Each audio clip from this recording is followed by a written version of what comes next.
Você deve se lembrar que na quarta-feira a gente mostrou em primeira mão o caso de um bebê que foi levado para um abrigo porque os pais estariam supostamente usando ele para pedir esmolas. Essa cena aí a gente mostrou quarta-feira aqui no Cidade. Isso aconteceu na praia de Ponta Verde. Segundo nos confirmou a conselheira tutelar da região, o bebê estava com as roupas molhadas de bebida alcoólica e os pais embriagados. A juíza da 28ª Vara da Infância, doutora Fátima Pirauá, vai conversar com a gente sobre esse caso a partir de agora, porque a gente mostrou na quarta-feira e a conselheira falou o seguinte, que deixou o telefone com os pais não foram presos, mesmo com todas as informações que se tinha ali naquela situação, e deixou o contato do Conselho Tutelar e levaram as crianças. Os pais deveriam, se quisessem, procurar o Conselho Tutelar. A gente vai conversar com a doutora Fátima Pirauá, que é responsável pela Vara da Infância. Doutora, boa noite, bem-vinda ao Cidade Alerta Alagoas. Esses pais apareceram ou já é caracterizado o abandono dessa criança? Boa noite. Boa noite, Edson. Boa noite a todos os telespectadores.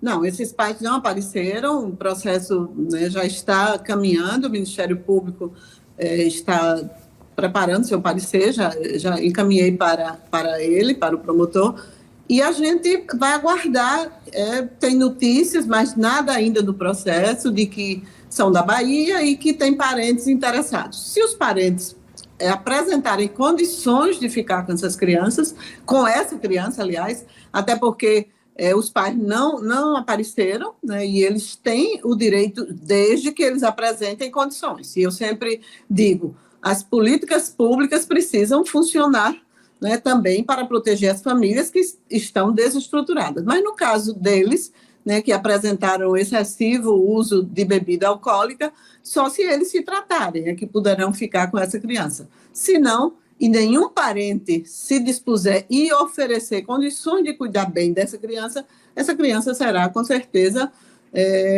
preparada para adoção. Aí o Ministério Público terá que entrar com uma ação de destituição do poder familiar desses pais e essa criança estará apta, será inserida no cadastro, no Sistema Nacional de Adoção, onde nós temos muitos casais habilitados, né, e aptos a adotarem uma criança. Agora, doutora, impressiona a cena, né, que foi inclusive relatada pela conselheira tutelar, pelos policiais da ronda no bairro, né? Eles estavam totalmente embriagados, a criança inclusive cheirando a bebida, havia relatos até que eles estariam dando também bebida para aquela criança, quer dizer, com frio. Infelizmente, são cenas que a gente acha que não pode, né? Um pai e uma mãe não podem fazer isso, mas infelizmente acontece, né? Pois é, com quem a criança deve estar mais protegida, né? Com a sua família, né? Com seus pais. E aí, nesse momento em que nós estamos, né? Esse mês de julho, nós aniversariamos, né? O ECA completou 30 anos, né? Uma lei absolutamente indispensável, né? Uma lei moderna, né? Uma lei que dá à criança e ao adolescente a prioridade absoluta, a proteção integral, né, o melhor interesse. Então, antes do ECA, as crianças e adolescentes só eram vistos quando estavam cometendo um ato fracional. Era aquele código de menores em que se falava no menor infrator.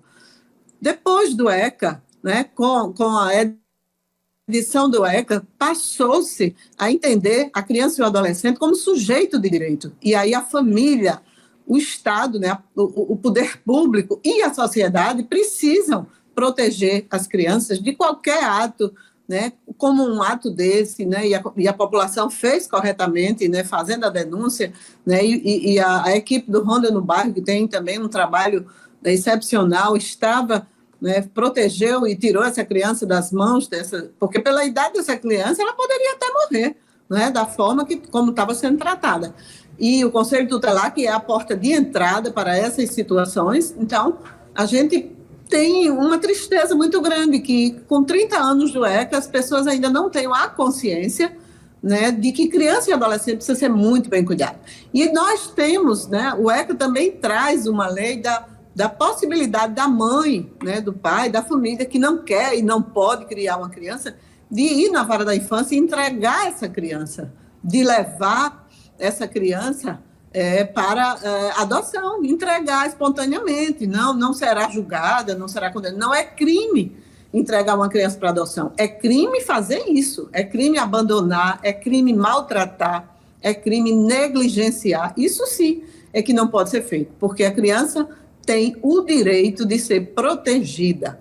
Inclusive com as evidências científicas que nós temos hoje, de que criança até 6 anos, né, desde o ventre até os 6 anos, que é a chamada primeira infância, ela deve ser ainda mais bem cuidada do que em qualquer outra idade, né? Embora ela tenha que ser cuidada durante todo o seu período de desenvolvimento, né? Criança e adolescente são seres em desenvolvimento.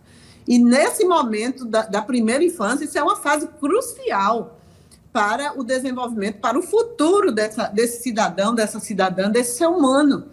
E tudo que ocorre, que acontece nesse período é absolutamente crucial, é determinante para a saúde mental dessa criança, desse adolescente e desse adulto, né, futuramente. E outro ponto que chama a atenção, né, doutora? Além de estarem embriagados, de terem, né, o álcool ali fazendo parte dessa vida desse bebê de apenas 2 meses, há relatos de que eles estavam usando o bebê para pedir esmolas, o que seria um outro problema, né, sério, que acontece também, né? Exatamente, é a exploração, né? Mas isso a gente vê, e aí é um momento da gente conclamar a sociedade, né? Porque está na Constituição, está também no ECA, que é responsabilidade de todos, do poder público, da família e da sociedade. A gente não pode ser conivente, nós não podemos olhar e achar normal uma criança sendo explorada, né, para a mendicância, porque as pessoas, vamos dizer assim, se sensibilizam, se compadecem quando vê uma mãe ou uma pessoa, um casal, e que às vezes nem é a mãe, né? Às vezes aluga a criança, porque as pessoas ficam muito compadecidas e dão esmolas. Isso não ajuda. A gente tem que estruturar as políticas públicas, e a prioridade absoluta da criança obriga o poder público, os 3 poderes, né? Poder legislativo, poder executivo e poder judiciário, nas 3 esferas, municipal, estadual e federal. A legislação obriga como prioridade absoluta criança e adolescente. Então, o orçamento público deve priorizar criança e adolescente.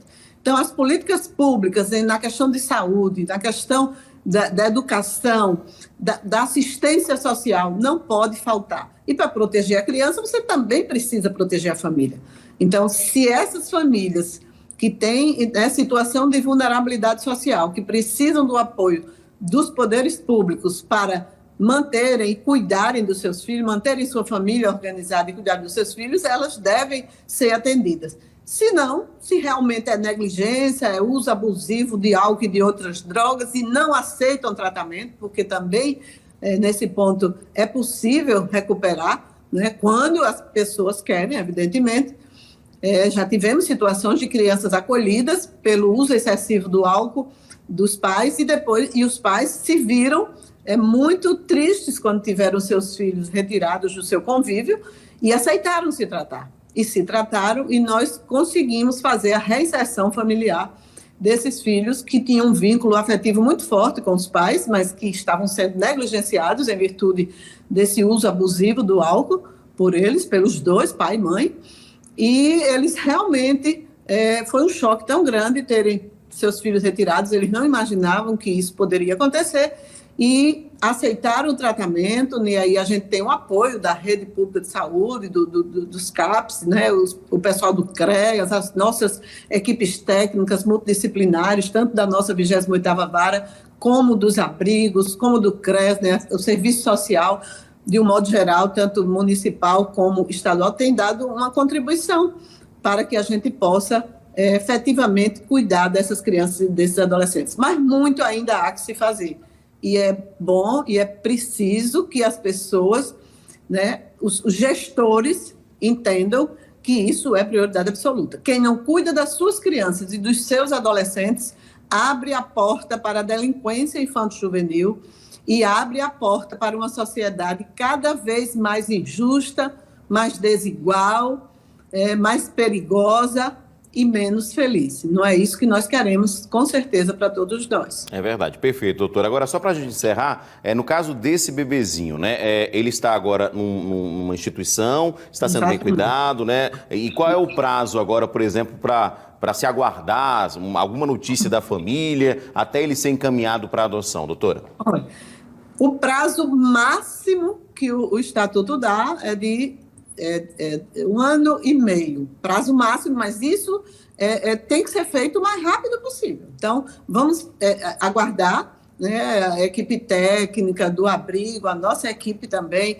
o Conselho Tutelar já está fazendo contatos, né, com familiares dos genitores, e se essas pessoas realmente apresentarem, e aí a gente vai ter que ter no processo um relatório de uma equipe multidisciplinar, se não são daqui, são de fora, terá que vir de lá, para que, dizendo que essa pessoa, né, ou essas pessoas, ou esse casal, seja um tio, né, seja um avô, uma avó, porque ele só poderá ir para a família se for alguém da família, né, biológica, que quando não é o pai e a mãe, a gente chama de família extensa, né, um avô, um tio, né, alguém da família que possa cuidar.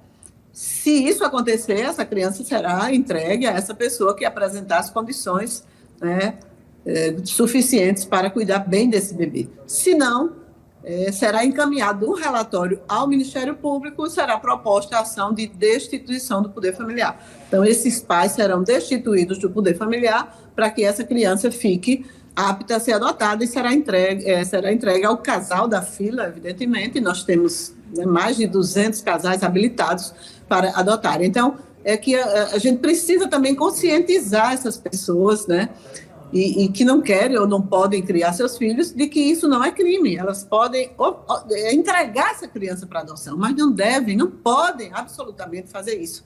É muito sofrimento, né, para uma criança, e a sociedade não pode aceitar isso também.